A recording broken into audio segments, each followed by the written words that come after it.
Let's be real, we've all been there. That moment of confusion at work that just throws your entire day off track. A manager who isn't your boss gives you an urgent new task. So, what are the actual rules here? That's exactly what we're going to break down today. So, picture this. You're totally in the zone, laser focused on a big deadline for your boss. And then a manager from a completely different department drops a folder on your desk and says, "Hey, I need this done right away." It's a classic workplace pickle, right? Well, we're going to demystify the right way to handle it. Here's how we're going to tackle this. First, we'll define the problem. Then, we'll crack open the official rulebook. We'll unpack the 3 specific powers this person has, zero in on the one critical rule you absolutely have to know, and then we'll wrap it all up with why this matters to you. Okay, let's dive right in. That person in our little scenario, the manager who isn't your direct boss, they actually have an official title. They're what's known as your indirect supervisor. So to put it simply, this is basically any leader who has some say over your work, but isn't the person you report to every single day.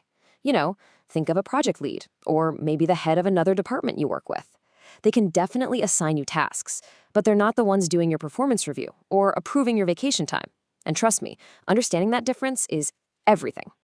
So that begs the question, right? What can they actually ask you to do?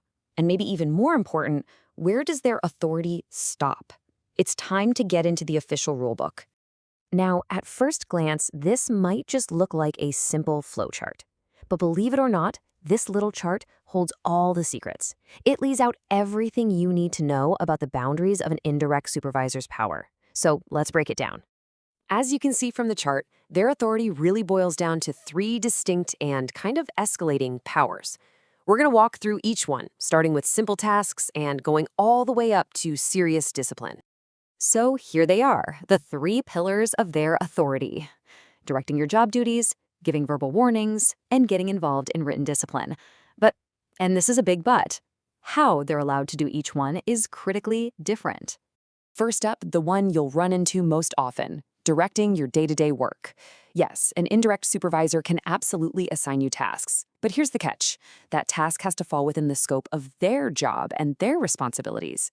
So no, they can't just come over and ask you to grab their lunch or work on some random project that has nothing to do with their team's goals. But okay, their power doesn't just stop at assigning tasks. Things can escalate. They can also give you a verbal warning for something, and they can even document that conversation in an HR system like Paylocity, as long as the issue falls within their area of supervision. All right, so they can assign work, and they can give you a verbal heads up. But what happens when things get more serious? I'm talking about putting something in writing, something formal, something, well, permanent. This is where a very clear line gets drawn in the sand. And that brings us to what is, without a doubt, the most important rule in this entire explainer. Seriously, if you remember one thing today, make it this, because it defines the absolute limit of their power.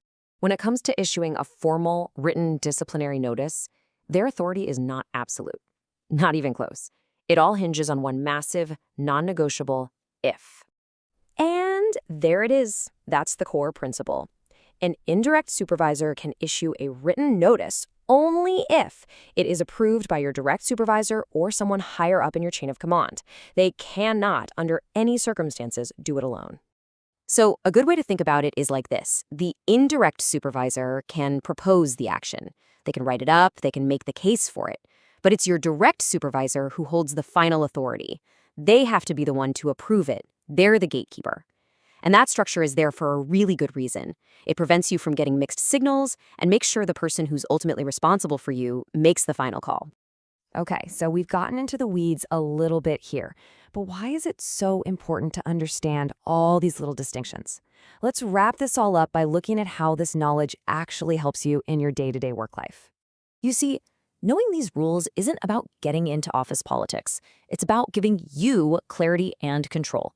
It helps you figure out how to prioritize when you get conflicting requests. It makes it crystal clear who's in your official chain of command. All of this helps prevent confusion, and it means you can communicate with total confidence. So, we've walked through the official playbook. We know what the rules are supposed to be, but now I want you to think, how does this formal structure stack up against the unwritten rules and the day-to-day reality in your own workplace? Something to think about. Thanks so much for joining me.